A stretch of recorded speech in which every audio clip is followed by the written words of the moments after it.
Florian, bienvenue à tout le monde.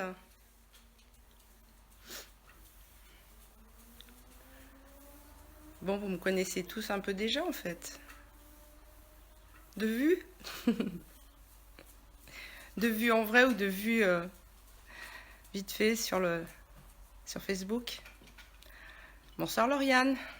Coucou. Ah, t'as commencé mortel. Bon, et alors? T'aimes? Oui, coucou. Bon, t'es dans le tome 3, Rime. Ok. De ma première trilogie, celle à laquelle je tiens beaucoup, je vais vous expliquer pourquoi d'ailleurs. Alors vite fait, si je me présente, bon voilà, je suis professeure de lettres classiques. J'adore les langues. En fait, j'ai longtemps hésité avant de me lancer, de choisir entre lettres modernes et lettres classiques. Et puis, vu le niveau des élèves en anglais en terminale, j'ai dit ah non, laisse tomber. Je préfère enseigner le français. Bonsoir Mireille. Et voilà, donc bonsoir Anthony. Donc j'ai choisi lettres classiques et puis ben je regrette pas, même si c'est pas évident d'enseigner. D'ailleurs, j'ai jamais enseigné le grec pour vous dire. Faudrait que je m'y remette si je devais le faire. Coucou Linda.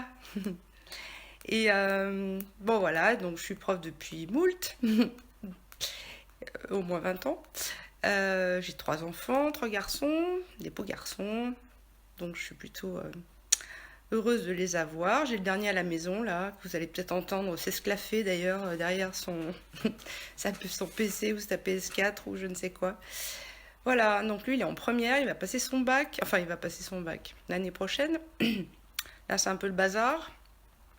D'ailleurs, à propos, je me vois mal faire cours avec un masque. Déjà, je trouve qu'on étouffe sous un masque. Je sais pas si vous avez déjà essayé, mais alors c'est l'horreur. Je déteste ça. On transpire. Non, c'est vraiment pas sympa. Enfin voilà. Donc, concernant, donc j'ai toujours aimé lire hein, depuis que je suis toute petite. Et, euh, et finalement, j'avais jamais commencé, enfin, j'avais jamais décidé d'écrire. Et j'ai déjà raconté cette histoire dans des interviews, mais c'est tellement extraordinaire, je dois dire, comme expérience, que ça me fait plaisir de vous la raconter. Donc un soir, je crois que j'étais en train de lire le 9e tome de L'Assassin Royal de Robin Hobb. Et, et bon, j'ai éteint la lumière, tard évidemment, comme d'habitude, je suis une couche tard. Et donc, un début de chapitre me trotte dans la tête. Bon, j'éteins, deuxième soir de suite, même début de chapitre. Troisième soir, même début de chapitre, ben, je me suis relevée, j'ai commencé à écrire à la main. Et donc j'écrivais, l'inspiration me venait mais tout le temps, j'avais tout le temps un bout de papier à la main, c'était le truc de fou quoi. Même quand je faisais mon vélo d'appartement, j'avais une sorte de pochette où j'écrivais dessus. Bref, ce premier tome de ma première trilogie que Rim est en train de terminer, il me tient vraiment à cœur à cause de ça. Et oui, c'est une belle saga alors, c'est vrai. Enfin, en tout cas, moi je l'aime beaucoup. Et bon, j'avais peur que ça fasse un peu trop enfantin, mais je trouve pas finalement. Enfin bon, après, c'est les gens, coucou Eva, coucou et c'est tout. Et Laure. Euh, et donc voilà, j'ai commencé à écrire comme ça, mais vraiment du jour au lendemain. Et vous m'auriez dit la veille que j'allais écrire, je vous aurais dit mais qu'est-ce que tu veux que j'écrive? J'ai rien à raconter, je vais pas raconter ma vie.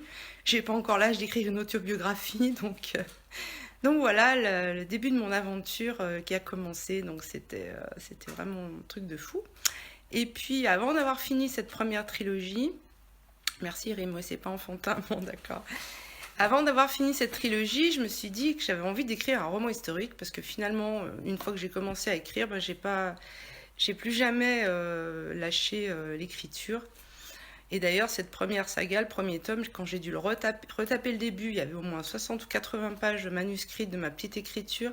Quand j'ai dû le retaper sur l'ordinateur, je vous dis pas la galère. Mais bon, c'était pas plaisant, mais il fallait bien que je le fasse. Ouais, t'as pris le train en marche, Laure, bah c'est pas très grave. Hein. Voilà, j'étais en train de parler de ma première trilogie et puis de mon idée d'écrire un roman historique parce que vu que je suis prof de latin, j'avais vraiment envie d'écrire sur une période qui est très intéressante parce que très mouvementée, c'est la stèle sacrée. D'ailleurs, je ne vous ai pas montré ma première trilogie. Voilà, ça se voit à l'envers. Et puis, ça c'est le deuxième tome, et quand j'étais chez Publibook, parce que j'ai commencé par me faire éditer chez Publibook, parce que j'avais envie d'un produit fini tout simplement, puis c'était pas trop cher, voilà. Et puis, donc, L'héritière du don, le tome 3. Et donc, la stèle sacrée aussi a beaucoup... Oui, Anthony, c'est vrai que c'est horrible de devoir retranscrire sur du papier. Donc la stèle sacrée qui est maintenant éditée chez M+, je me suis un petit peu lancée parce que finalement Marc Dutel est sympa, donc bon je me suis dit j'essaye. Mais je me plais beaucoup en auto-édité chez Amazon, ça me va très bien. Donc voilà. Alors c'est sûr que le rêve de tout le monde, enfin de tout le monde je sais pas, mais c'est vrai que si j'avais une grosse maison d'édition qui me remarquait, c'est sûr que je cracherais pas dessus, hein, c'est clair. Mais bon, j'écris avant tout pour le plaisir, ça c'est sûr. Et j'espère que j'aurai toujours de l'inspiration. Jusqu'à maintenant, ça n'a pas manqué. Merci pour vos petits cœurs. Et voilà, sinon, donc ça fait à peu près 12 ans que ça m'est tombé dessus. Voilà. Et en 12 ans, ben, je suis en train d'écrire le 13e roman, là. Et j'ai aussi écrit un recueil de poésie qui s'appelle Variations amoureuses. C'est très très joli, je vous invite à le découvrir. Voilà. Et puis après mon premier roman historique, j'ai enchaîné, je crois, avec une deuxième trilogie, qui est donc Les 7 pierres de vie. Donc les 7 pierres de vie, j'avais envie donc de commencer à l'envers. Merci Lauriane. J'avais envie de commencer à l'envers une fantaisie, c'est-à-dire pas un héros qui est jeune et qui a une quête à mener tout de suite. Donc j'ai pris le pari de prendre un héros qui avait une trentaine d'années et dont la première quête en fait est de retrouver la mémoire. Donc d'où le titre du tome 1 qui est Mémoire perdue. Voilà. Et puis je vous parlerai de mes couvertures aussi parce que faut avouer que les couvertures de cette trilogie, je vous montre le deuxième tome, sont absolument magnifiques. Elles ont fait l'objet de tableaux, celle-là aussi d'ailleurs, mais voilà, par un copain qui est un peu long, un peu lent à me faire mes couvertures, mais moi je suis prolixe, ouais. Et donc 30 ans c'est jeune, ouais, t'as raison. Et donc voilà, cette trilogie, elle commence par un homme qui est à moitié mort dans une forêt et qui a complètement perdu la mémoire. Et donc sa première quête, c'est de la retrouver. Et du coup, le voilà, il a la chance d'être recueilli par un peuple que j'ai totalement inventé. C'est le peuple des Noutes. Et voilà, donc c'est le début de cette aventure absolument extraordinaire qui m'a pris genre 18 mois, je pense, à peu près. Et puis, assez récemment, j'ai choisi de faire un préquel de cette trilogie pour expliquer la naissance des 7 pierres de vie, qui est sa quête, qui est sa quête première. Donc, ça, c'est l'antique bataille. Donc, ça vous explique en un seul tome. Donc, en un seul tome, toujours le même réalisateur de couverture. La naissance des 7 pierres de vie, voilà. Et puis, bah oui, Robin Hobb, j'adore, c'est vraiment, après Tolkien, c'est vraiment mon auteur favori. C'est vraiment des sagas qu'elle écrit qui sont absolument extraordinaires. Donc l'Assassin Royal, ça reste un de mes must en fantasy en tout cas. Voilà. Et puis, donc, après la stèle sacrée, donc j'avais commencé à en parler, qui se passe au 1er siècle après Jésus-Christ. Donc cette stèle sacrée, elle raconte un épisode réel de ce qui s'est passé à Rome entre Néron et Vespasien, c'est-à-dire que les empereurs ils se tapent dessus à coups de légion et c'est vraiment l'Italie qui a feu et à sang. Et du coup, mon idée de base, donc en partant de cet épisode réel de l'histoire romaine, et en basant sur les historiens latins, que je connaissais même en partie dans le texte, j'ai pas tout lu, mais pas tout traduit, mais on fait une partie. Et donc je me suis basée sur ces historiens latins pour raconter une histoire avec un petit biais fantastique, on va dire. J'adore le fantastique.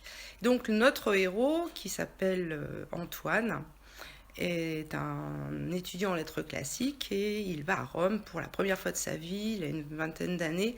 Et il est super content parce qu'il va découvrir enfin tout ce qui a fait l'objet de ses études. D'ailleurs, là, il est guidé par une super belle Sicilienne avec des formes, voilà, plantureuses et tout. Donc, elle s'appelle Chiara. Et donc, le voilà en train de visiter tout d'un coup sur le forum. Sur le forum romain, il s'approche du temple des Vestales et il y a une inscription qui jaillit sous ses yeux en quelque sorte et qui l'emmène, lorsqu'il la lit, qui l'emmène donc dans le passé.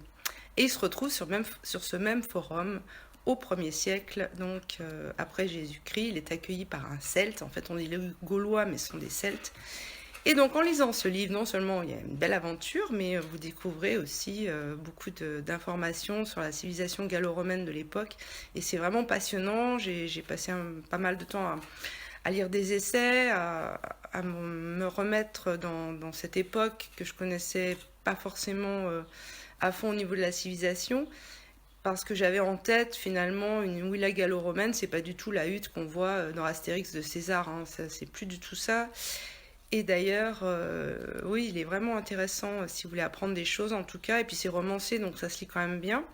Bon, il y a pas mal de notes de bas de page parce que j'ai essayé de faire un vrai boulot d'historienne. D'ailleurs, je me suis basée sur un atlas archéologique de l'époque et même sur une thèse d'un copain qui a adoré d'ailleurs après lire mon livre. Et sa thèse, elle portait sur les Volsques et les Voltiniens, donc à l'époque. Tu consommes quoi comme substance? Ah ben, petite cigarette électronique, c'est pas mal. Et donc ouais, c'est vraiment un roman historique qui a beaucoup de succès. Enfin, pour les gens qui aiment les romans historiques, bien sûr. Et d'ailleurs, je regrette qu'il soit pas suffisamment lu. Peut-être que je fais pas assez de pub, mais bon, c'est un peu compliqué. En tout cas, c'est un roman qui vous apprendra beaucoup de choses. Et puis, il y a aussi une belle histoire d'amour. Enfin, voilà, il y a tout ce qu'il faut pour une histoire romancée. Voilà, donc pour la stèle sacrée. Et puis, donc, deuxième roman historique. Là, j'avais envie de parler des sectes des Rosicruciens avec l'héritage du passé. Voilà. Et donc là, ça se passe au XVIIIe siècle. En fait, en partie parce que j'ai choisi aussi un petit biais fantastique. En fait, mon héroïne, elle travaille dans l'art. Et tout d'un coup, elle reçoit une enveloppe d'un notarié. Elle se dit, mais qu'est-ce que c'est que ce truc? Et en fait, elle ouvre, elle découvre qu'elle a hérité donc d'une propriété. Elle se dit, mais n'importe quoi. Bon, elle n'a pas connu sa mère. Elle se dit, mais c'est encore un gag, etc. Et puis sa copine, ses copines, son père, donc l'invite à quand même aller la voir, cette fameuse propriété. Et là, elle a une expérience un peu étrange. Elle visite cette maison qui est quand même pas mal en ruine. Et elle découvre une robe dans une des armoires. Et dans cette armoire, donc, qui est pleine de poussière, il y a seulement cette robe tout en haut. Et en la touchant, elle a une vision. Et puis après, elle va découvrir aussi, elle va découvrir le journal de son arrière-arrière-grand-mère, qui était une proche de Marie-Antoinette. Donc on voit l'histoire par le petit bout de la lorgnette. J'ai bien aimé, là encore évidemment j'ai fait de la recherche, j'ai lu des bouquins et tout, et on voit par le petit bout de la lorgnette la civilisation du 18e, le siècle des Lumières, Marie-Antoinette, toute l'histoire. Là aussi il y a aussi une chasse au trésor, parce qu'après il découvre d'autres trucs, donc j'en dis pas plus. Donc il y a une sorte d'enquête menée par les copines, voilà, c'est assez... c'est assez alerte, il y a beaucoup de dialogue, ça se lit bien en général. C'est un bouquin qui a du succès en général, voilà. Donc là aussi, je regrette qu'il n'y en ait pas plus qui le lisent. Donc l'héritage du passé, voilà. Avec une histoire d'amour dedans, bien sûr, aussi, parce que mes personnages, ils ont tous des sentiments. Je suis une petite âme sensible, un mari. Donc voilà, et donc après, qu'est-ce que j'ai fait après? Après, j'avais envie, parce qu'en fait, mon défi, c'est d'écrire dans tous les genres possibles de la littérature. Donc je vous ai parlé de mon recueil de poésie. Bon, ça c'est fait, mais je vais continuer à en écrire, hein, selon l'inspiration. Et puis j'ai eu envie d'écrire de la science-fiction. Alors là, je suis partie dans un truc, la création entière d'une civilisation. Pour ça, ça m'a demandé pas mal d'imagination. Et donc on est sur Argenix, hein, on est en 3245 après Jésus-Christ. Il faudra mettre la robe sur la couverture. Et donc, c'est une planète lointaine qui a été créée par les Terriens, mais des Terriens qui avaient prévu un cataclysme. On est dans une période post-apocalyptique, mais bon, voilà, on est très très loin de la Terre. Et donc, c'est une civilisation aseptisée en quelque sorte. Et puis, à un moment donné, donc, cet équilibre parfait est troublé par l'explosion d'un terminal d'ordinateur et également une femme qui commence à rêver de bébés, de couple. Il faut savoir que les bébés sont créés dans des matrices, donc il n'y a pas du tout de procréation naturelle. Et donc, évidemment, ça pose problème au conseil qui ne sait pas du tout comment résoudre ce genre de problème psychologique vu qu'il n'y en a jamais eu. Donc, l'idée, c'est de partir en exploration pour retrouver l'ancienne Terre, pour trouver éventuellement des terriens qui auraient survécu, qui, comme les savants qui ont fondé la planète Argenix, des terriens qui auraient... Je dors quand alors bah, c'est vrai que je dors pas... Je dors très tard, mais je me lève tard quand même. Où je vais chercher tout ça, bah je sais pas. Quand on me demande, je sais pas. Je crois que mon inspiration me vient de la vie, je sais pas, je dois avoir de tout, quoi, de tout ce qui se passe et puis de mes lectures, parce que comme je lis énormément, évidemment. Coucou Dominique. Et donc, les voilà partis donc, dans le cosmos à errer pendant un certain temps. Ils découvrent des planètes, donc j'ai inventé des tas de planètes, de créatures. Enfin, je me suis bien éclatée, quoi. Et puis, donc, la question, c'est est-ce qu'ils vont arriver sur Terre? Donc, voilà, je ne sais pas s'ils vont arriver sur Terre, mais je ne vous le dis pas. Mais voilà, donc après, il y a tout un développement. À la limite, c'est presque trop long, il faudrait que je le reprenne, parce qu'il y en a peut-être qui trouvent qu'il y a des longueurs, je sais pas. Vous me direz si vous le lisez un jour. Voilà, Argenix, d'ailleurs, il y a des commentaires qui sont très très bons, et puis il y en a qui n'ont pas aimé du tout. Ben voilà, c'est le jeu. Que vous dire d'autre? Ouais, un panel de genre, c'est sûr. Et il me reste. Donc, après tout ça, donc l'histoire... La fantaisie, Ah oui, je vous ai pas parlé d'histoire de fou. Ça aussi, c'est un truc de fou, si je le trouve. Alors, mon histoire de fou, je sais pas où je l'ai mise. Ça doit être quelque part, je sais pas où. Une histoire de fou. Je vous la montre dès que je la trouve, dès que mon mari la trouve. Donc, mon histoire de fou, ça aussi, je me suis bien amusée. Et donc, oui, Dominique, tu t'en vas quand tu veux, il n'y a pas de problème. Hein. L'histoire de fou, c'est l'histoire d'un homme qui, tout d'un coup,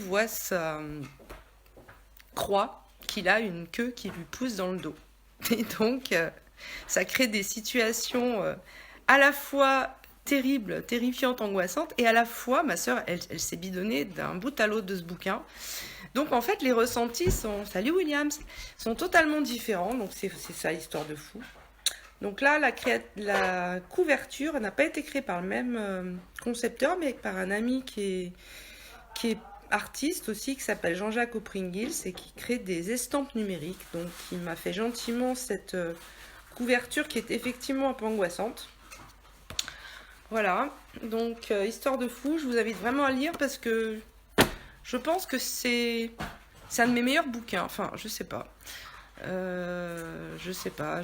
Ça n'a rien à voir avec la fantaisie. Oui, Marie, tu l'as dans ta liseuse, chouette. En tout cas, ça se lit très très bien. C'est court en plus. Autant la fantaisie, je fais des trucs super longs. Autant, finalement, j'arrive à faire des bouquins de moins de 200 pages. Donc ça peut être sympa aussi. Parce que dans les salons, il y a des gens qui arrivent et qui vous disent « Ouh là là, vos livres, ils sont beaucoup trop gros !» Quand j'avais pas encore écrit celle-là. Et du coup, ils tournent les talons direct, donc c'est pas cool du tout. J'aime bien aussi, en parlant de salon, les gens qui vous disent « Ah ouais, non mais moi j'ai déjà trop de livres dans ma bibliothèque, donc non, je peux pas vous acheter. » Ou encore « Ah bah non, j'ai pas de sous. » Ou encore « Bah j'aime pas lire, carrément, j'ai déjà entendu ça. » Donc waouh, c'est sympa pour les gens qui sont là, les gens qui vous regardent d'un air d'un air méprisant, qui tourne les talons. Ouais, franchement.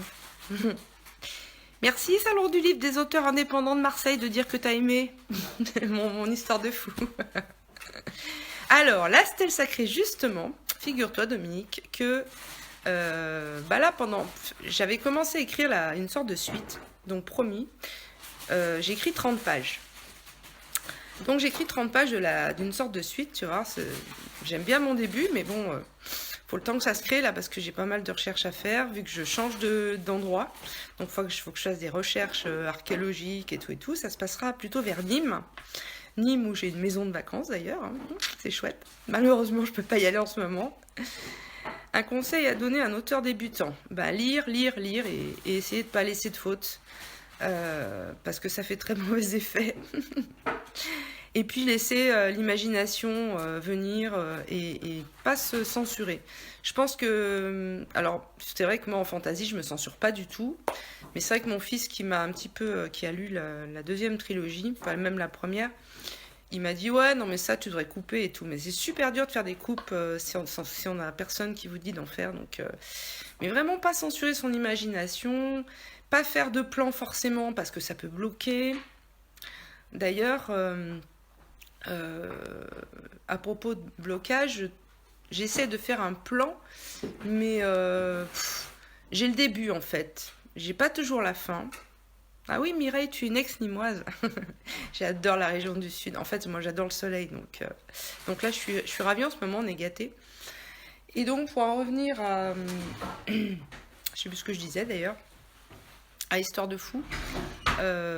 Donc c'est drôle. Et puis voilà, j'ai écrit des bouquins assez courts. Et puis, qu'est-ce que j'étais en train... Ah oui, j'étais en train de parler de faire un plan ou pas. Mais en fait, pour Mortel Symphonique, dont je ne vous ai pas encore parlé, j'ai essayé de faire un plan, de faire une sorte de synopsis chapitre par chapitre. Et à la moitié, j'ai trouvé ça épouvantable. Bon, en même temps, vu que c'était un thriller, fallait que je crée des fausses pistes, fallait que je sache où j'allais. Mais à la moitié, je savais exactement où j'allais. J'ai laissé tomber mes petits tirets là par chapitre et j'ai commencé à écrire. Ouais, j'avais pas la fin de mes romans effectivement. Donc du coup, j'ai continué à écrire sans plan, sans rien. Et je me rends compte en fait que mon processus d'écriture, c'est ce qui est d'ailleurs extraordinaire, je trouve. Et je m'étonne toujours parce que une fois qu'on commence à se mettre dans un chapitre, et ben les phrases, elles viennent toutes seules. Et ça, c'est vraiment extraordinaire comme expérience. Et j'espère que ça continuera parce que je crois que je vais écrire jusqu'à ma mort, enfin, j'espère. Et donc, je vous montre la couverture de Mortel Symphony. C'est-à-dire que vous commencez peut-être déjà à en avoir marre de la voir. Voilà, j'essaie de faire de la pub sur Facebook. Ça fait quoi, un an et demi que je suis sur Facebook et j'ai fait des rencontres super. Donc pas de plan, non, ça sert à rien. Enfin, ça sert un peu, mais ça me convient pas en fait. Voilà. Après, je comprends que certains aient besoin de plans, etc. Ouais, tu vois, moi c'est pareil. Par contre, ce dont j'ai besoin, très très important, c'est de me créer un fichier personnage que je remplis au fur et à mesure. Donc je mets les caractéristiques de mes personnages, leurs yeux, leurs couleurs, enfin tout, hein, parce que sinon, quand on en a la page 300 puis qu'on doit remonter à je ne sais pas quelle page pour savoir quelles couleurs sont les yeux du personnage, on a un petit peu mal. Donc il faut toujours avoir un fichier personnage qu'on enrichit, coucou Alice, qu'on enrichit au fur et à mesure. Et donc c'est ça qui est important le plus, je trouve. Et après, les personnages, ils se créent au fur et à mesure, c'est pareil. Oui, les phrases viennent toutes seules, alors c'est vrai. Ouais, c'est le stylo qui écrit tout seul. Les personnages, en fait, qui nous emmènent et qui nous aident à en créer d'autres, c'est vraiment génial, quoi. C'est vraiment génial. Moi, j'adore ça, quoi. Voilà, donc voilà pour le processus d'écriture. Ouais, oui, un descriptif des personnages, c'est super utile. Le record, plus de 100 bouquins. Ah bah, je sais pas, hein, si j'en écris 2 par an, en moyenne, jusqu'à la fin de ma vie. Allez, 1 à 2 par an. Je sais pas. Faudra que je vive longtemps, alors. Parce que là, j'ai déjà passé le demi-siècle, hein, je t'explique.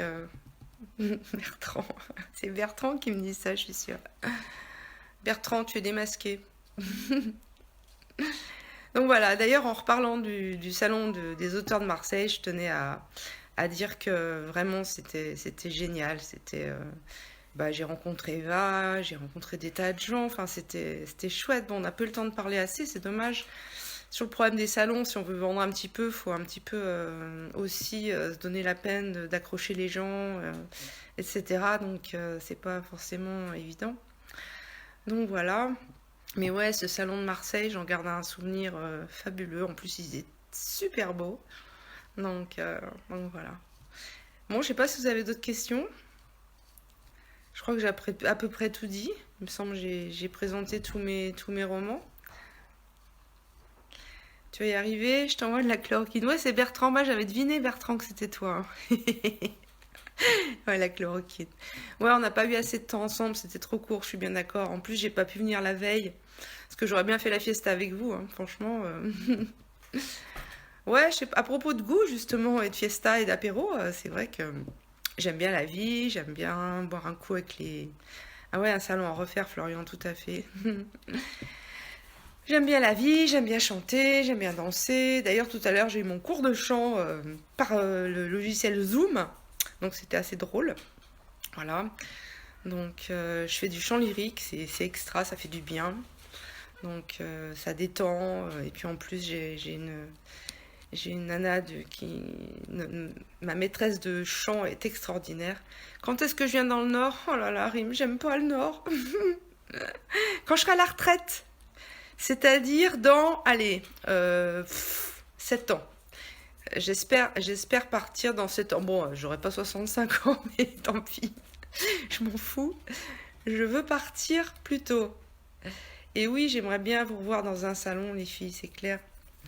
Mais ouais, c'est sûr que j'en fais pas beaucoup des salons parce que mon boulot à plein temps, c'est usant. J'avoue que ce métier est super difficile et de plus en plus. C'est vrai que pour devant 30-35 élèves, les intéresser, ça demande une énergie de fou. Alors c'est vrai que le week-end, je suis cuite. Donc je récupère, je fais la grasse mat. Je fais la grasse mat jusqu'à presque midi. Alors là, je vais faire des gens qui sont horrifiés. Je suis pas du tout lève-tôt, je déteste me lever le matin, c'est une torture. Donc dès que je peux, j'en profite. Je me couche tard. Là en ce moment, je crois que j'éteins. J'essaie d'éteindre avant 3 heures. Enfin, j'éteins avant 3 heures, mais souvent je m'endors pas avant 3 heures du matin. J'ai des tas de trucs qui tournent dans ma tête. Faut dire que c'est pas une période facile. D'ailleurs, je suis en train de faire la suite. Donc non seulement j'ai commencé un deuxième roman historique, avant de commencer une sorte de suite de Mortelle Symphonie, à la demande d'ailleurs de certains. Enfin, ceux qui ont aimé me disent ouais, faudrait que tu fasses une suite avec Léa et tout et tout. Donc voilà, c'est parti. Et j'arrive, tenez-vous bien, j'arrive bientôt à la fin. Je suis super contente, même j'ai hâte de terminer. Je suis d'un naturel assez impatient, donc du coup, il faut que ça avance. Je déteste commencer les choses et à la limite, j'aimerais commencer avant d'avoir fini, hein, disait ma mère, mais bon, voilà. Oui, Alice, la torture du matin, exactement. Jeudi 6 avril, Mireille, ouais. Ouais, c'est sympa de voir, d'écouter les gens en live comme ça, de découvrir des auteurs qui parlent d'eux, de voir leur tête. Alors, les latinistes qui ont fait le choix d'être là, ouais, ben, on n'en a plus beaucoup des latinistes, mais on réussit quand même à en avoir encore un peu. Moi, je dois dire qu'à un moment donné, faire du latin au lycée, ça m'a un petit peu cassé les pieds parce que les élèves, ils venaient là pour rien faire en fait, voilà. Et ils voulaient faire des exposés. Mais alors apprendre la langue, traduire des textes, bon, faire de la civilisation, ok, mais alors faire du latin, non. Donc du coup, j'ai fait un petit break et j'enseigne plus le latin. J'enseigne plus au BTS, là en ce moment j'ai les BTS NRC, négociation, relations clientèle. J'avais envie de changer un peu, bon, en même temps les BTS, je vous dis pas le public, le français pour eux c'est un ovni, donc c'est compliqué aussi. De toute façon, enseigner ça devient compliqué. Alors j'écris quand, Dominique? Combien de temps pour écrire un livre? Alors, un avis sur les plateformes de lecture, écriture pour les débutants comme moi. Ben, je sais pas trop, hein, quoi répondre. Euh, Je pense que quand on est débutant, il faut peut-être demander à des auteurs de faire de la bêta lecture pour vous dire ce qui va et ce qui va pas. Je pense que c'est important avant de publier quoi que ce soit. Voilà, ça évite de faire des bourdes, je pense. Et alors, combien de temps pour écrire un livre? Ben, ça dépend. Le premier, je l'ai écrit quasiment presque en 2 mois. Un peu plus, parce qu'il a fallu que je retape le début. Donc le premier, vraiment, c'était très très vite. Après, je dirais en moyenne 4 mois. Ouais, entre 2 et 4 mois. Et quand c'est un roman historique, bien 6 mois. Parce que là, ça demande de la recherche. Alors j'écris quand? J'écris le soir. Voilà, j'écris le soir jusqu'à point d'heure, jusqu'à ce que mes yeux me fassent mal. De rien, Steph. Donc j'écris le soir. Et c'est vrai qu'il y a des périodes où je suis fatiguée parce que quand j'ai beaucoup de copies à corriger, bah bon, ça me fait du bien d'écrire, mais du coup, j'ai pas forcément beaucoup d'inspiration. Mais en tout cas, pendant très très longtemps, j'écrivais tous les soirs, tous les soirs, tous les soirs. Et il y a eu une période où j'étais plus fatiguée, et puis bon, bah, maman était malade, etc. J'écrivais pas forcément tous les soirs. Mais c'est vrai que c'est important d'écrire tous les jours en fait. Ça c'est aussi un conseil parce que comme ça on perd pas le fil de ce qu'on écrit, on n'est pas obligé de tout relire. Et moi quand j'écris tous les jours, bah, ça me permet d'avancer beaucoup plus vite. Donc j'écris le soir et puis même devant la télé. J'ai pas de ceux qui me demandent si j'ai un rituel. Oui, j'ai mon fils, j'ai mon toutou qui sont par là. J'ai mon grand garçon qui se faufile. Voilà, coucou. 17 ans. Voilà. Bah, il n'y a plus que lui à la maison, hein, Sniff. Les deux autres sont partis depuis longtemps, vu qu'ils ont 33 et 27. Non, non, je dis des sottises, 31 et 27. Oui, en travaillant à plein temps, Dominique, c'est difficile, c'est vrai, d'écrire. Mais bon, c'est vrai que je suis assez un bourreau de travail. Je corrige vite mes copies, quitte à avoir la tête qui explose à la fin, mais je déteste laisser traîner mes paquets de copies. Donc c'est les élèves qui sont contents parce que du coup, ils ont leurs copies quasiment du jour au lendemain, tout le temps. Je déteste faire poireauter les élèves. Tu penses, au bout de 3 semaines, ils ont déjà oublié depuis longtemps le sujet de ce qu'ils avaient écrit. Donc c'est important de leur rendre les copies rapidement, je trouve. Et donc, du coup, je suis exigeante vis-à-vis de moi-même. Et c'est vrai que je suis considérée comme une prof assez exigeante aussi, j'avoue. Mais bon, j'ai aussi des remerciements de mes élèves, hein, souvent à la fin de l'année. Voilà. Merci Dominique. Bah en fait, j'ai pas de mérite parce que j'aime ça, hein, donc voilà. J'écris vraiment par passion, donc j'ai pas de mérite d'écrire quoi. En plus, c'est vrai que si j'ai de la facilité, hein, en ayant un bagage quand même d'études de lettres, ce serait quand même triste de ne pas savoir écrire correctement. Même s'il m'arrive de laisser des coquilles, horreur, malheur. Quand je vois des coquilles dans mes bouquins, ça me rend dingue. Et en fait, des fois, au bout de 3 4 lectures, on voit plus rien, donc c'est mortel. Et donc, du coup, je comprends très bien quand il y a des coquilles dans certains bouquins de collègues et je leur signale mais vraiment en toute bienveillance parce que je comprends, parce que j'en fais aussi, donc il n'y a pas y a pas de honte. Au début, j'étais mortifiée, puis maintenant, je me dis, bah, tant pis, hein, voilà. Donc, merci Linda. Oui, c'est pas facile de tout concilier. Et encore là, j'ai de la chance, j'ai plus qu'un grand garçon à la maison, j'en ai plus 3. Et en ce moment, je pense très très fort aux parents qui ont des petits bouts de chou auxquels il faut faire la classe parce que franchement, je sais pas comment vous faites les jeunes parents, hein. C'est terrible. Oui, Laure, c'est super énervant les coquilles. Je suppose que tu parles de ça. Ouais. Ben voilà, donc en tout cas, mon grand plaisir, c'est de faire des retours de lecture pour dire que j'ai aimé un livre et mon plus grand plaisir encore, c'est quand quelqu'un qui a lu mon retour me dit ouais, chouette, ça me donne envie de l'acheter. Et alors là, je me dis bah voilà, j'ai été au moins utile à quelqu'un et je suis contente pour l'auteur et voilà. Et du coup, même chose quand on me fait un super retour, ça me va droit au cœur et vraiment, je suis touchée toujours par les retours, voilà. Et oui, on voit toujours les coquilles chez les autres et pas chez soi, ça c'est sûr, Laure. C'est terrible. Coucou Cédric. Je lis quand? Ah bah alors du coup, je lis Alors j'essaie de gérer la lecture. Alors je lis dans mon lit tous les soirs avec ma liseuse, donc je peux lire 1 heure, voire plus. Et puis, à Linda, on a découvert qu'on n'aura jamais pu être prof. Moi, j'avoue que c'est un métier de fou. Et je lis, bah, parfois le soir, si je suis trop fatiguée pour écrire, je lis devant la télé. Et donc, du coup, j'écris et je lis devant la télé, d'ailleurs, qui est allumée. J'arrive à me mettre dans ma bulle. Alors, évidemment, comme j'adore les séries, parce que ça aussi, c'est une source d'inspiration énorme. J'adore les séries déjantées, pas déjantées. Enfin bref, je suis une grosse mangeuse de séries. Et, euh, et en fait, je me fais enguirlander par mon mari quand je lui demande ce qui s'est passé. Du coup, il m'engueule. Il me dit, moi, t'as qu'à regarder. Enfin bref, vous voyez ce truc. Pareil, le soir, je suis sur Facebook, alors je lis, voilà. Et du coup, bah, c'est vrai que Facebook, ça m'empêche de lire, hein. C'est pas bien. Mais ouais, je lis énormément parce que bah, ça me nourrit en fait. C'est vraiment une nourriture extraordinaire la lecture. Et qu'est-ce que je plains les gens qui n'aiment pas lire, mais quel dommage. Et ça me rend dingue de voir que mon fils là, qui lève le doigt, qui fait le fanfaron, là, il est à côté de moi. Il aime pas lire. Quand il était petit, il aimait lire, et puis là.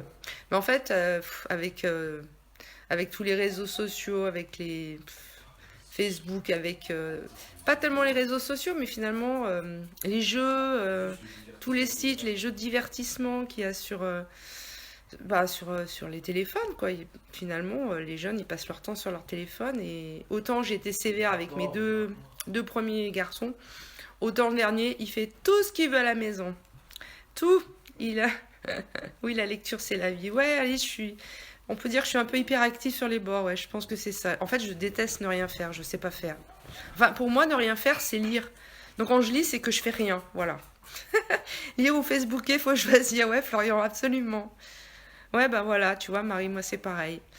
Ouais, mes deux aînés, là, ont lu un peu plus, mais depuis, ils lisent plus. Puis bon, mon aîné, maintenant, Je suis mamie, j'ai un petit-fils, donc du coup, il a un petit garçon, donc il a plus le temps.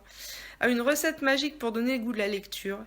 Ben, je pense faut commencer tôt et puis je pense qu'il faut continuer à leur lire des histoires plus longtemps peut-être qu'on ne le fait. Moi, je l'ai fait pour tous mes enfants, j'en inventais même. Mais je sais pas. Ouais, leur proposer des histoires qui soient ouais, de la fantaisie, des choses comme ça marche pas mal. Moi, je me souviens ça m'a fait un plaisir fou quand c'est un jeune homme qui est venu me voir en dédicace. Je dédicaçais ma deuxième trilogie. Non, ma deuxième trilogie. Ou ma première. Non, je crois que c'est la première. Et qui est venu me voir en me disant, oh madame, je viens vous acheter le tome 3. Il avait une 14-15 ans. Et vous m'avez donné le goût de lire. Alors ça, c'est le plus beau compliment qu'on puisse te faire. C'est quand on te dit, vous m'avez donné le goût de lire. Voilà, ouais, la recette magique n'a pas fonctionné. Ouais, ben moi, pour le dernier, c'est raté aussi, hein. Je me marie, je sais pas. Mais je pense oui, je pense qu'on a un rôle en classe, par contre, et malheureusement, on le fait pas assez, et en fait, j'oublie de le faire. Je pense qu'à chaque début de cours, je m'étais dit qu'il fallait que je le fasse, et j'avais fait un petit peu, et puis j'ai complètement oublié. À chaque début de cours, leur lire le début d'une histoire. Si le début de l'histoire leur a plu, la fois d'après, peut-être leur lire un bout de la suite, et ainsi de suite. Je pense qu'il faut absolument lire avec les élèves, et je pense qu'il n'y a que comme ça. Et je le fais pas, malheureusement. Je dis qu'il faut le faire, et en fait, je le fais pas, assez, quoi. C'est terrible. Et du coup, je pense que oui, je pense que comme ça, on peut peut-être y arriver. Alors évidemment, ça marchera peut-être pas sur tous, mais franchement, et puis alors, par contre, il y a quelque chose que je fais, c'est que pendant mes heures, ce qu'on appelle les heures d'AP, hein, l'aide personnalisée, qui n'est pas du tout une aide personnalisée, je propose aux élèves de présenter leur plus beau roman. Alors là, ils ont le choix. Ils ont totalement le choix, bon, sauf oui, en vacances évidemment, mais ils ont le choix de présenter le bouquin qu'ils ont préféré. Alors il y en a qui trichent et qui proposent un bouquin qu'ils ont déjà lu au collège, mais oui, l'oral, c'est vrai, c'est important. Donc je leur propose de présenter un roman, et c'est vrai que ça donne envie parfois aux autres de lire ce roman, parce que s'ils le font avec goût, on va dire, puis je leur demande de lire aussi un ou deux passages, et ben ça peut aussi donner lieu à des échanges de livres dans la classe, donc c'est sympa. Ouh, coucou Geneviève, tu arrives des courses, ah ma pauvre. Ah, il faut quand même continuer à se nourrir, hein. Faut pas se laisser abattre. C'est vrai qu'on fait un peu plus de cuisine que d'habitude, du coup, hein. On se fait un peu plaisir, c'est cool ça. Ah oui, je vous ai pas dit, je suis une grosse gourmande, donc j'adore le chocolat, notamment 70%, n'est-ce pas? Je suis sûre qu'il y en a des gourmandes aussi parmi vous. Donc voilà. Bon bah voilà, j'ai tout dit, hein. Je sais pas. Qu'est-ce que vous voulez savoir d'autre? J'ai soif. Bon bah la vôtre, hein. Pour l'instant je suis à l'eau, mais l'heure de l'apéro va pas tarder à arriver. Oh non, c'est encore un peu tôt là.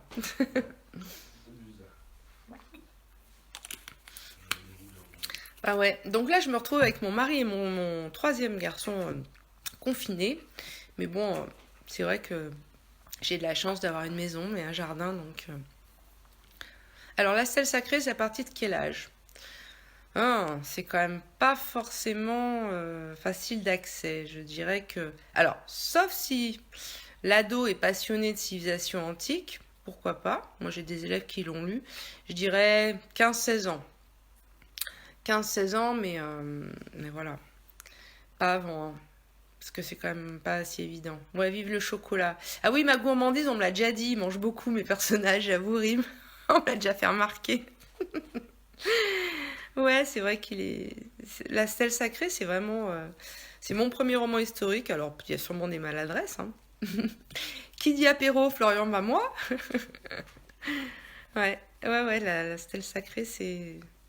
J'espère réussir la suite. J'espère vraiment faire quelque chose de bien. Mais c'est encore un petit peu flou dans ma tête. Faut que je trouve l'événement. Enfin, j'ai une petite idée, mais faut que je creuse la question. Linda. Ouais, donc voilà, l'apéro, le tapenade, tout ça, les trucs du sud. Moi, j'adore l'olivade en fait, parce que dans le sud, on trouve de l'olivade, et ben c'est super bon. Il y a de la verte et de la noire. Je vous invite à découvrir ça, c'est super bon. Ouais, à la bonne nôtre, hein. Pour l'instant, je disais, je suis encore à l'eau, mais oula, il y a tous mes bouquins qui tombent. Tout à l'heure, j'en serais plus à l'eau. Mes autres univers, ben ouais, ben c'est vrai, Crime, pour l'instant, t'as lu que ma fantaisie, mais tu verras, c'est sympa comme tout. Apéro sur le balcon, bah oui, c'est vrai qu'on profite. Bon, ça c'est un peu rafraîchi ici, mais waouh, deux latinistes à la maison, c'est chouette. Bah, j'espère qu'ils vont continuer, hein, parce que c'est des points au bac en plus, c'est vachement bien. Alors, tu vas sur Amazon, oh, t'es un amour, merci. Merci, merci. Alors, j'ai pas voulu rester, ben si, en fait, j'ai un peu le CUL entre deux chaises, comme on dit, parce que... Non, je suis toujours en auto-édition, il y a juste la stèle sacrée qui est en maison d'édition, c'est un essai en fait. Mais je tiens à garder ma liberté et je refuse de quitter Amazon, notamment pour le fait que je suis sur la Kindle Illimitée, donc ça veut dire que j'ai beaucoup de pages lues en fait. Alors c'est vrai que les pages lues, ça donne pas forcément des commentaires malheureusement, mais j'ai énormément de pages lues, j'ai des kilos de pages lues, donc c'est un truc de fou. Et en fait, je regarde et par exemple Argenix, j'en ai vendu, il y a plein de pages lues et j'ai 12 commentaires. Donc 12 commentaires dont certains pourris, donc c'est pas cool du tout.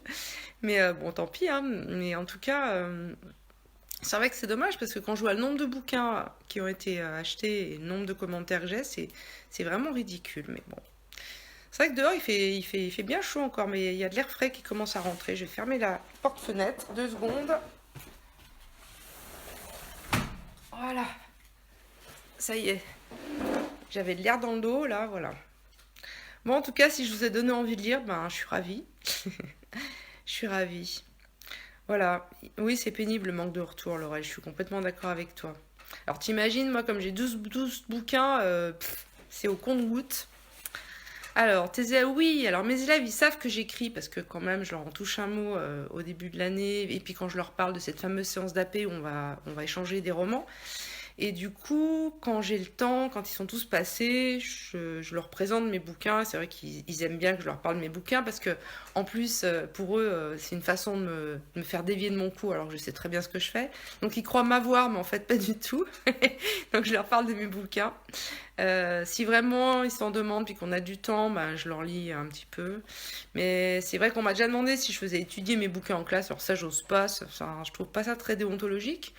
Après, si je fais la description, si je trouve que j'ai mes descriptions qui sont bien, c'est vrai que je pourrais le faire. Mais en fait, j'ai jamais fait. Donc voilà. Donc attends, je remonte sur les commentaires. C'est vrai que les livres ont été interdits de vente en France sur Amazon en France. Quoi? Qu'est-ce que c'est que ça?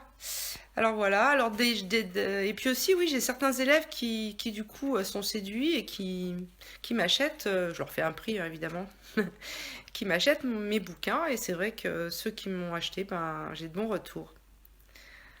Alors les gens n'ont pas le réflexe pour un bouquin, bah oui, oui, c'est vrai. Ou alors si, ils ont le réflexe, sauf les râleurs, absolument Laurel, tout à fait. Alors, ah oui, j'ai eu, d'ailleurs, ça m'avait fait râler, j'avais fait un post là sur Facebook, sur Argenix, quand on m'avait dit que mon bouquin était sexiste, alors que justement, c'est l'inverse. Enfin bref, je crois que là, la personne, elle n'a pas compris ce que je voulais dire, mais tant pis. Et puis en plus, je sais pas pourquoi, mais une fois, j'ai mis un commentaire épouvantable sur un sac. J'avais commandé un sac en cuir. Il sentait mauvais comme tout, et j'avais fait vraiment un commentaire vraiment épouvantable. Et comme par hasard, juste après, j'ai été interdite de commentaires. Donc je peux plus commander à mon nom, c'est vraiment exaspérant. Du coup, j'ai pris le biais de commenter au nom de mon mari, donc j'ai pris son pseudo. Du coup, mes pseudos, vous l'avez remarqué, hein, c'est Alberto, donc voilà. Et du coup, je peux quand même poster mes commentaires, voilà. Gna gna gna. Voilà. Donc, ah, t'as les mêmes rideaux, Laurel. Ouais, c'est très coloré, ça fait de la lumière, ce jaune, c'est sympa. Bon, à qui j'ai pas répondu, sinon. Voilà. Bon, si vous avez d'autres questions, n'hésitez pas. Qu'est-ce que je peux vous dire d'autre? Je m'étais fait une liste de 2-3 bricoles. Non, je crois que j'ai tout dit. Voilà, ben, il me reste une pièce de théâtre à écrire et puis j'aurais fait le tour de tous les genres, en fait. Interdit à vie, bah, je sais pas si je suis interdite à vie. Faudrait que j'ai déjà fait 2 réclamations, voilà. Donc, bah, je sais pas s'ils l'ont effacé, mais en tout cas, ils m'ont interdit de commentaires, ce qui est totalement dégoûtant, parce que je suis totalement respectueuse des règles, donc je vois pas. Mais oui, il faudrait que je réessaye de râler, quoi. Mais bon, voilà. Euh, voilà, le plaisir des mots dans l'écriture, le plaisir de manier la langue, c'est vrai que c'est extraordinaire. Et le plaisir de faire des nouveaux genres, d'écrire dans des nouveaux genres. Alors il y a que la romance pure qui me rebute un peu. Alors des nouvelles, oui, justement, j'en ai quelques-unes sous le coude, mais pas assez pour en faire un recueil. Mais Laure, tu as raison, j'ai déjà écrit des nouvelles. Soit des nouvelles sur commande pour le fun, soit comme ça qui me venait, voilà. Alors une BD, pourquoi pas, mais le problème c'est qu'il me faudrait, c'est un truc de collaboration, hein. Je suis totalement nulle en dessin, donc c'est pas la peine. Autant je veux bien chanter, autant dessiner, même pas en rêve, quoi. Voilà. Ouais, une pièce de théâtre, c'est vrai que voilà, c'est un défi, quoi, un autre défi, parce que j'aime bien les défis et finalement c'est sympa. Alors, il y avait une question demandant un conseil pour lancer un nouvel auteur. Oups, alors là, faut pas me demander ça à moi, je suis très mauvaise, hein. Je sais pas faire de la pub. Je vous dis, ça fait même pas 1 an et demi que je suis sur Facebook et bah, à part voilà, avoir des auteurs confirmés ou des blogueurs qui font de la pub, je, sur Facebook, sur Instagram, je suppose aussi. Alors, j'ai un compte Instagram dont je me sers quasiment pas. Il y a 3 photos qui se courent après. Parce que j'ai vraiment pas le temps. Déjà, Facebook, ça me prend un temps de folie. Donc, franchement, c'est pas évident, quoi, Mais ouais, je pense que pour faire la promotion, c'est les autres qui peuvent la faire. Voilà. Lancer un nouvel auteur. Ouais. Ouais, les réseaux sociaux. La tradition, c'est que l'auteur doit chanter, donc on t'écoute. Non mais, non, même pas en rêve. Déjà, il faudrait que j'ai les paroles sous les yeux de quelque chose que... Je vais pas vous faire un chant en allemand. Widersteht dort der Sünde, widersteht dort der Sünde, sonst ergreifet dich ihr Gift, sonst ergreifet dich ihr Gift, sonst ergreifet dich ihr Gift. Voilà, vous l'avez voulu. Début d'une cantate de Bach. Voilà, bah, je chante en italien, en allemand, en anglais. Sinon, je peux faire. C'est une maison bleue, accrochée à la colline. On y vient à pied, on ne frappe pas. Ceux qui vivent là ont jeté la clé. Après, je sais plus les suivants, pardon. On se retrouve ensemble après des années de route et l'on vient s'asseoir autour du repas. Tout le monde est là à 5 heures du soir. Quand San Francisco se lève, quand San Francisco s'éveille, San Francisco, où êtes-vous, Lisa et Luc, Sylvia, attendez-moi. Voilà. Alors là, j'adore chanter, il n'y a pas de problème, hein. J'adore chanter en karaoké avec ma sœur. En breton, bah écoute, si tu me donnes les paroles, il n'y a pas de problème. Moi, je chante dans toutes les langues, hein, même celles que je connais pas, alors comme ça. Par exemple, là, j'ai un chant en italien. J'ai pas fait d'italien. Bon, en même temps, en faisant du latin, c'est pas trop compliqué, quoi. Mais voilà, j'adore les langues, en fait. Donc... Ah oui, d'ailleurs, c'est pour ça, dans ma fantaisie, je vous ai pas dit, mais j'invente des langues. Et donc, j'invente plusieurs langues. Je ne chanterai pas non plus, on va tous mourir. Ah bah non, hein. Et non, on va tous s'en sortir. Yeah. Voilà, je chante Cabret, je chante Balavoine, je chante Jean-Jacques Goldman, je chante Céline Dion. Voilà, mes chanteurs français préférés. Donc... Voilà, voilà, voilà. Bon, c'était super sympa, je me suis bien éclatée en tout cas. Je pourrais vous parler de mon métier, de mes livres, pendant des heures, hein. Ah ouais, comme Tolkien. Oui, comme Tolkien, j'invente des langues, oui, c'est ça. Enfin bon, justement, je prétendrai pas en être à son niveau, parce qu'il a vraiment inventé l'elfique et c'est magnifique. Mais effectivement, je me suis inventé une grammaire basique pour les 7 pierres de vie. Voilà, donc j'ai vraiment inventé une langue en mélangeant des racines. Enfin ouais, je m'amuse beaucoup. Alors je suis une artiste complète, bah faut pas exagérer parce que comme je disais, le dessin et moi, c'est pas trop ça, mais bon. Bah, écoute Linda, je suis contente de vous avoir eu. Merci à vous d'avoir été là, de m'avoir permis de vous parler de mes bouquins. Voilà, c'est vraiment une passion et ça fait plaisir en tout cas. Bah Annie, coucou. Merci à toi, Rim. Ouais, c'était sympa d'avoir vos petits mots gentils. Merci Laurel, merci Rim, merci tout le monde. Merci Florian. Bah, je pensais pas y prendre autant de plaisir, mais finalement, ça va. Demain, Jérémy Serrano, bah, avec plaisir. Voilà. Et bah, je vous souhaite à tous une bonne soirée, à moins qu'il y ait d'autres questions. Je suis encore là.